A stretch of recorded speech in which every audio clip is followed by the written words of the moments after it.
Autobiography of a Yogi. By Paramahansa Yogananda. Chapter 47. I return to the West. I have given many yoga lessons in India and America, but I must confess that, as a Hindu, I am unusually happy to be conducting a class for English students. My London class members laughed appreciatively. No political turmoils ever disturbed our yoga peace. India was now a hallowed memory.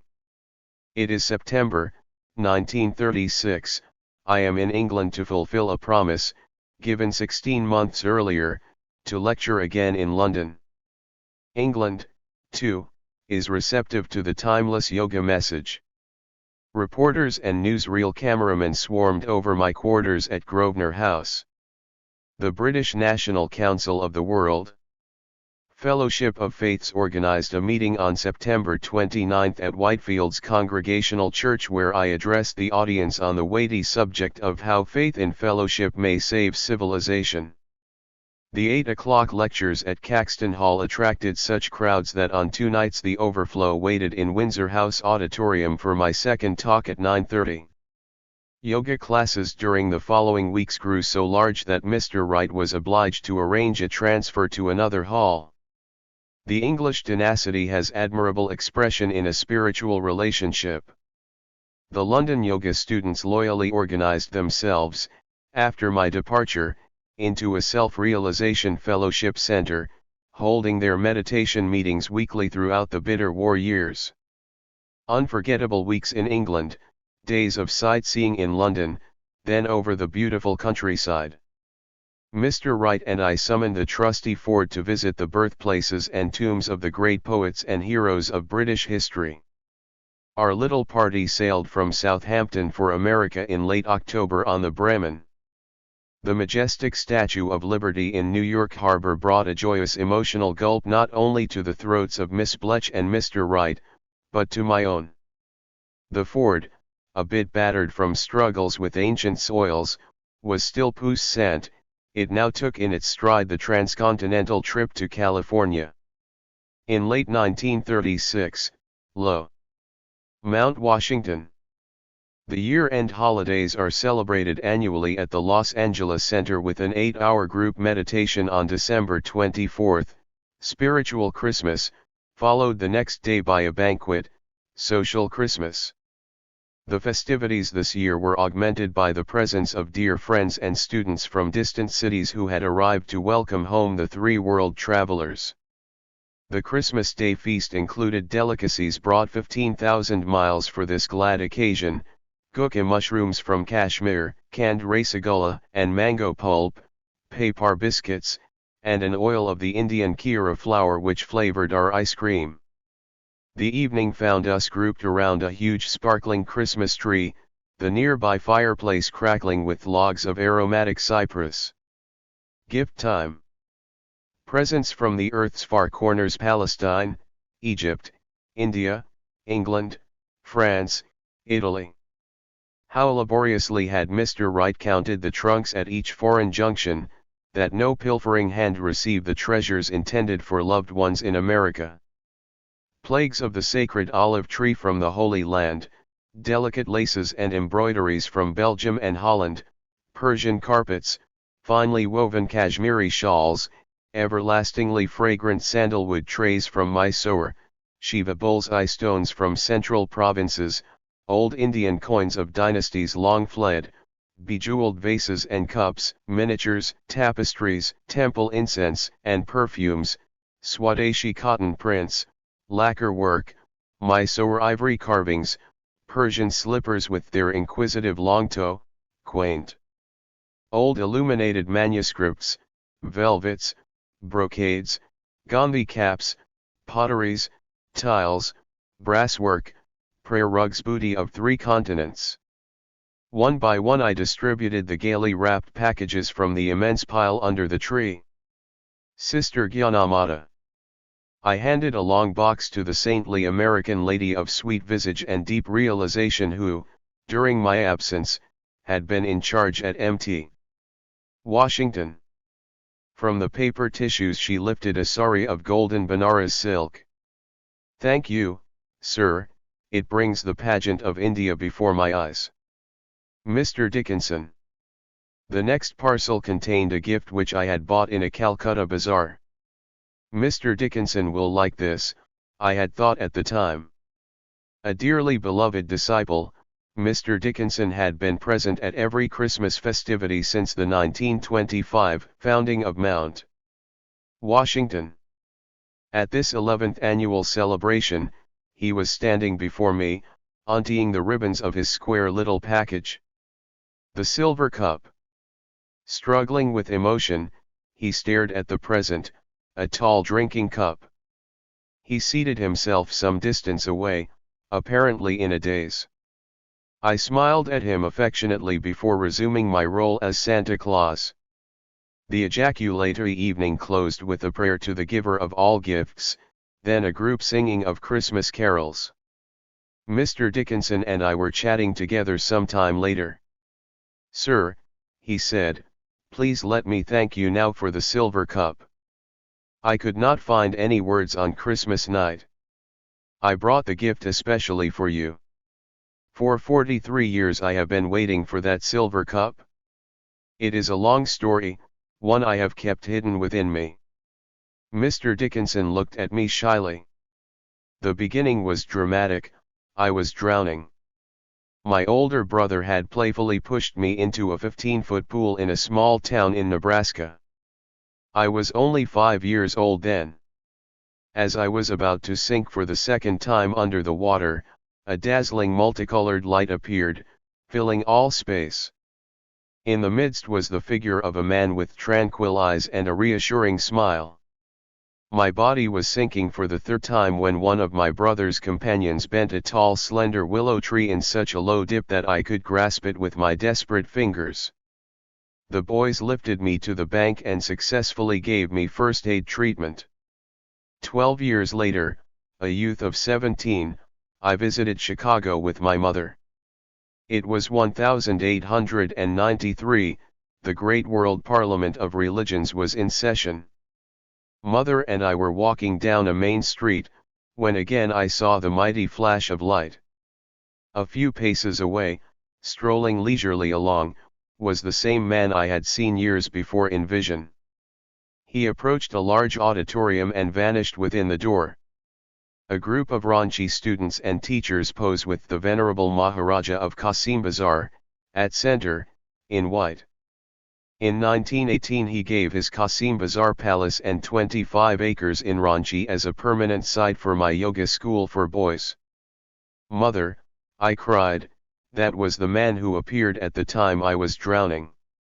She and I hastened into the building. The man was seated on a lecture platform. We soon learned that he was Swami Vivekananda of India. After he had given a soul-stirring talk, I went forward to meet him. He smiled on me graciously, as though we were old friends. I was so young that I did not know how to give expression to my feelings, but in my heart I was hoping that he would offer to be my teacher. He read my thought. "No, my son, I am not your guru." Vivekananda gazed with his beautiful, piercing eyes deep into my own. "Your teacher will come later. He will give you a silver cup." After a little pause, he added, smiling, "He will pour out to you more blessings than you are now able to hold." I left Chicago in a few days, Mr. Dickinson went on, and never saw the great Vivekananda again. But every word he had uttered was indelibly written on my inmost consciousness. Years passed, no teacher appeared. One night in 1925 I prayed deeply that the Lord would send me my guru.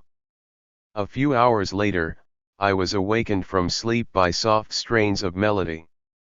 A band of celestial beings, carrying flutes and other instruments, came before my view.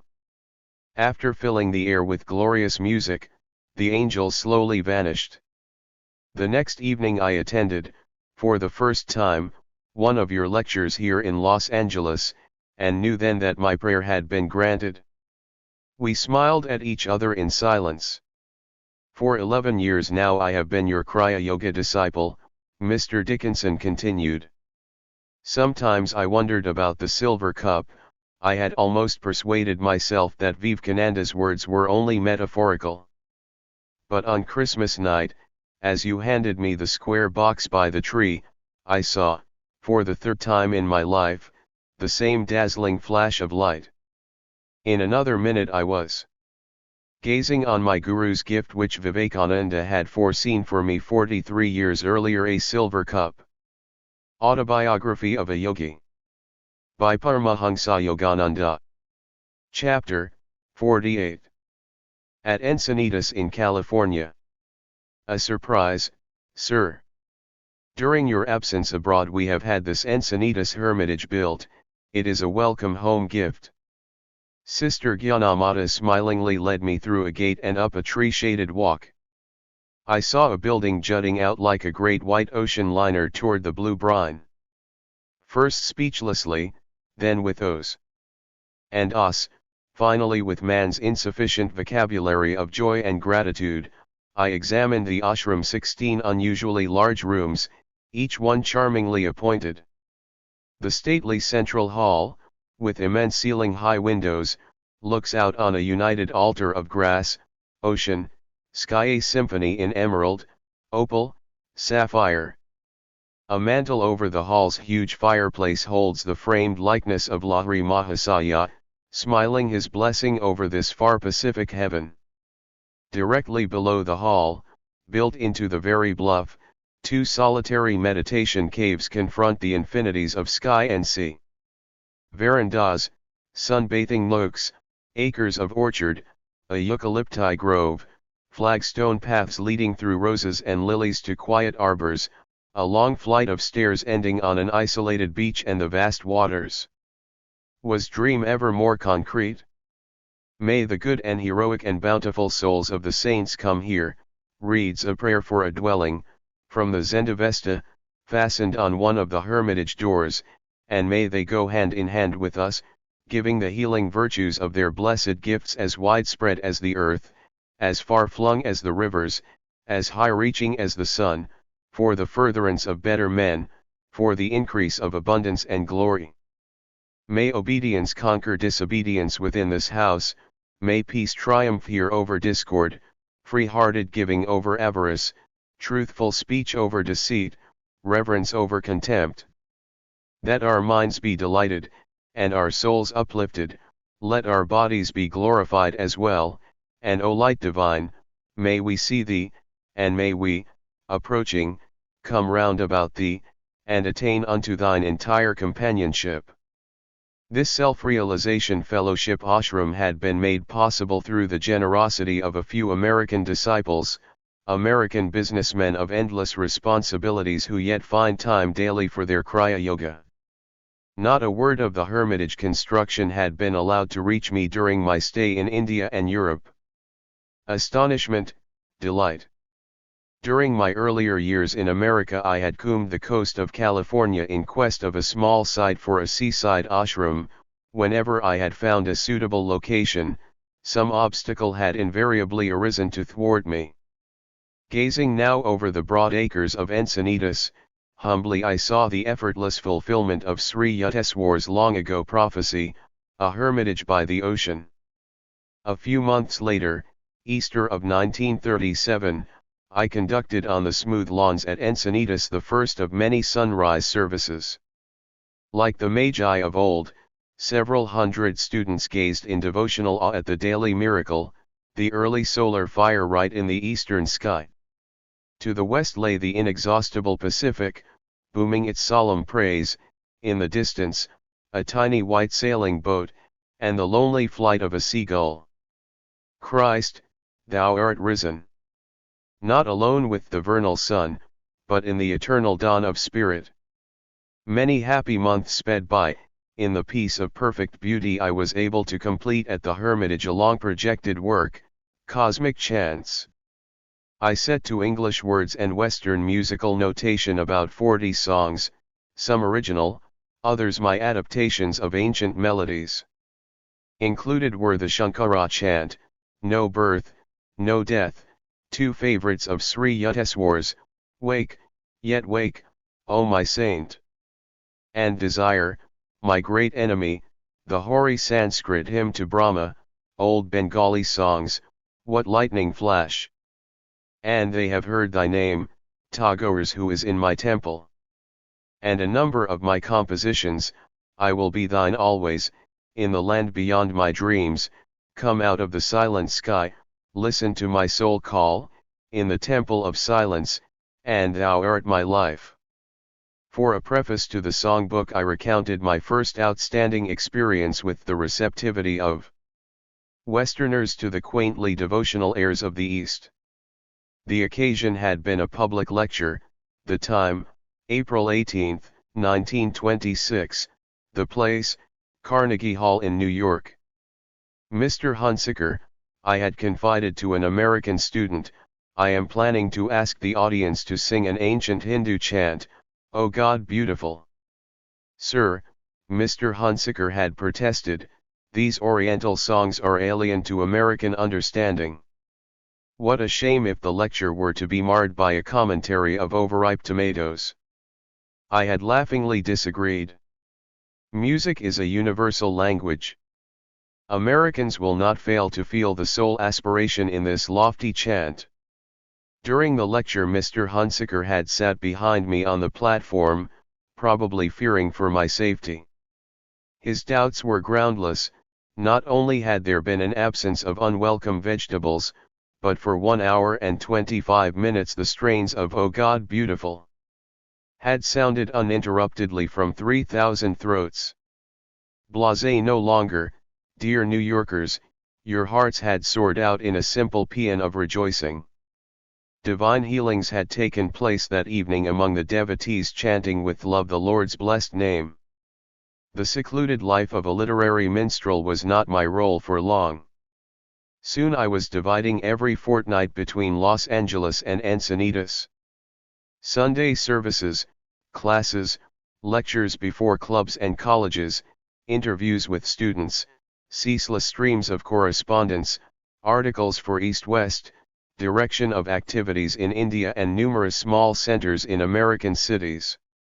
Much time was given, also, to the arrangement of Kriya and other self-realization fellowship teachings into a series of studies for the distant yoga seekers whose zeal recognized no limitation of space. Joyous dedication of a self-realization church of all religions took place in 1938 at Washington, D.C. Set amidst landscaped grounds, the stately church stands in a section of the city aptly called Friendship Heights. The Washington leader is Swami Paramananda, educated at the Ranchi School and Calcutta University. I had summoned him in 1928 to assume leadership of the Washington Self-Realization Fellowship Center. Paramananda, I told him during a visit to his new temple, this eastern headquarters is a memorial in stone to your tireless devotion. Here in the nation's capital you have held aloft the light of Lahiri Mahasaya's ideals. Paramananda accompanied me from Washington for a brief visit to the Self-Realization Fellowship Center in Boston. What joy to see again the Kriya Yoga band who had remained steadfast since 1920.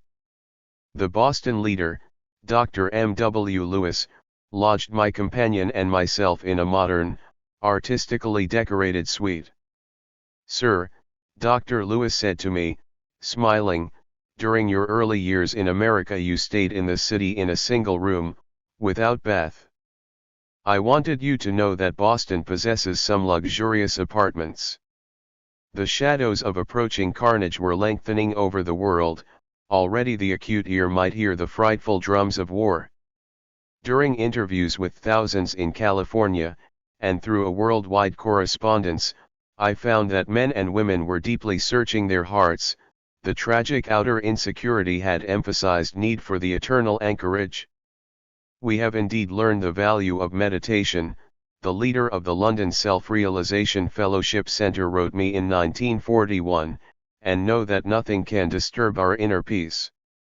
In the last few weeks during the meetings we have heard air raid warnings and listened to the explosion of delayed action bombs, but our students still gather and thoroughly enjoy our beautiful service. Another letter reached me from war-torn England just before America entered the conflict. In nobly pathetic words, Dr. L. Cranmer Bing, noted editor of the Wisdom of the East series, wrote, "When I read East-West I realized how far apart we seem to be, apparently living in two different worlds. Beauty, order, calm, and peace come to me from Los Angeles, sailing into port as a vessel laden with the blessings and comfort of the Holy Grail to a beleaguered city. I see as in a dream your palm tree grove, and the temple at Encinitas with its ocean stretches and mountain views, and above all its fellowship of spiritually minded men and women, a community comprehended in unity, absorbed in creative work, and replenished in contemplation.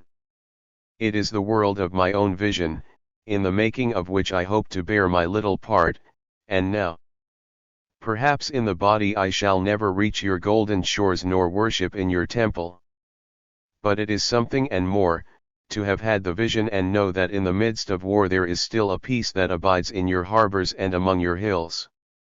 Greetings to all the fellowship from a common soldier, written on the watchtower waiting for the dawn." The war years brought a spiritual awakening among men whose diversions had never before included a study of the New Testament. One sweet distilment from the bitter herbs of war. To satisfy a growing need, an inspiring little self-realization church of all religions was built and dedicated in 1942 at Hollywood. The site faces Olive Hill and the distant Los Angeles Planetarium. The church, finished in blue, white, and gold, is reflected amidst the water hyacinths in a large pool. The gardens are gay with flowers, a few startled stone deer, a stained glass pergola, and a quaint wishing well. Thrown in with the pennies and the kaleidoscopic wishes of man has been many a pure aspiration for the sole treasure of spirit. A universal Benny Goodnighty flows from small niches with statues of Lahiri Mahasaya and Sri Yukteswar, and of Krishna, Buddha, Confucius, St. Francis, and a beautiful mother-of-pearl reproduction of Christ at the Last Supper.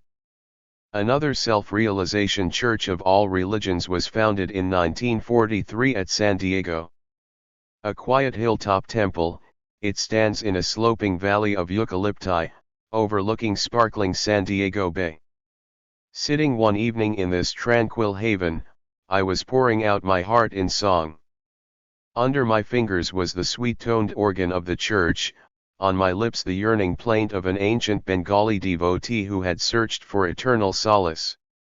In this world, mother, none can love me.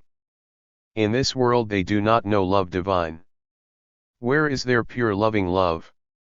Where is their truly loving thee? There my heart longs to be.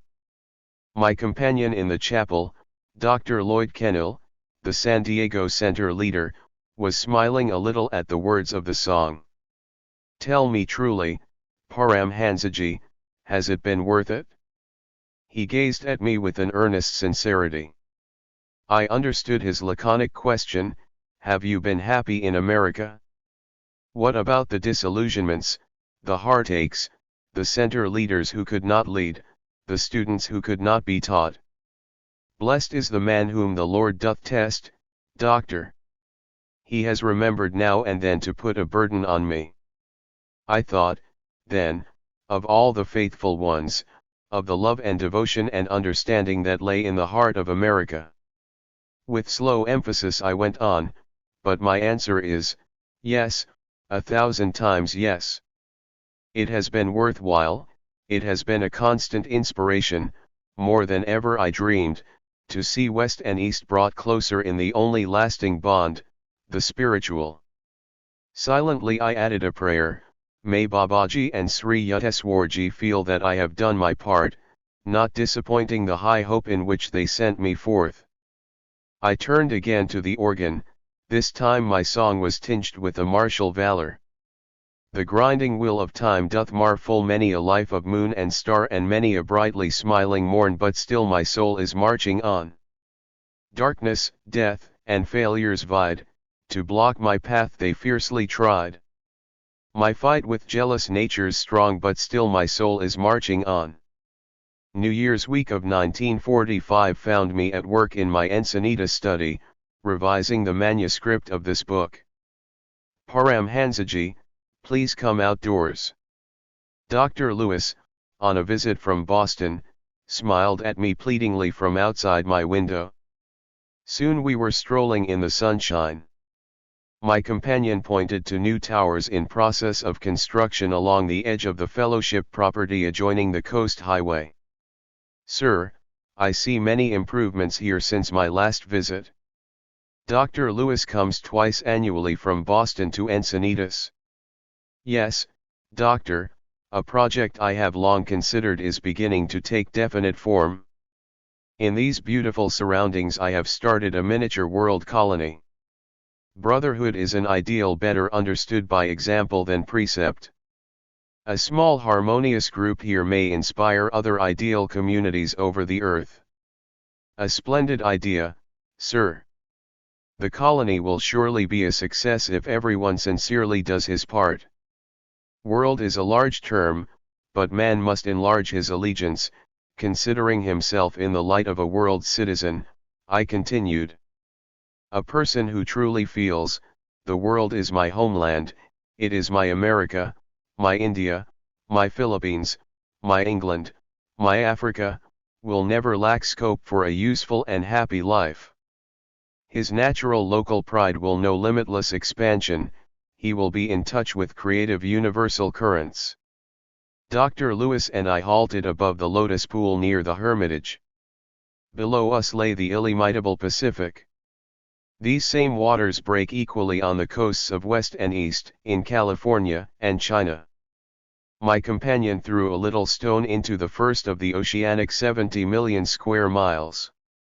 Encinitas is a symbolic spot for a world colony. That is true, Doctor.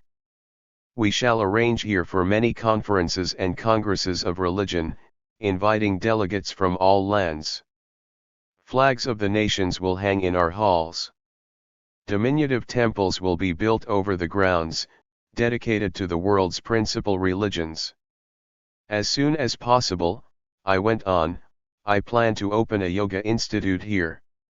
The blessed role of Kriya Yoga in the West has hardly more than just begun. May all men come to know that there is a definite, scientific technique of self-realization for the overcoming of all human misery. Far into the night my dear friend the first Kriya Yogi in America discussed with me the need for world colonies founded on a spiritual basis. The ills attributed to an anthropomorphic abstraction called society may be laid more realistically at the door of every man. Utopia must spring in the private bosom before it can flower in civic virtue. Man is a soul, not an institution, his inner reforms alone can lend permanence to outer ones. By stress on spiritual values, self-realization, a colony exemplifying world brotherhood is empowered to send inspiring vibrations far beyond its locale. August 15, 1945, close of Global War II. End of a world, dawn of an enigmatic atomic age. The Hermitage residents gathered in the main hall for a prayer of thanksgiving. Heavenly Father, may never it be again. Thy children go henceforth as brothers. Gone was the tension of war years, our spirits purred in the sun of peace. I gazed happily at each of my American comrades. Lord, I thought gratefully, Thou hast given this monk a large family.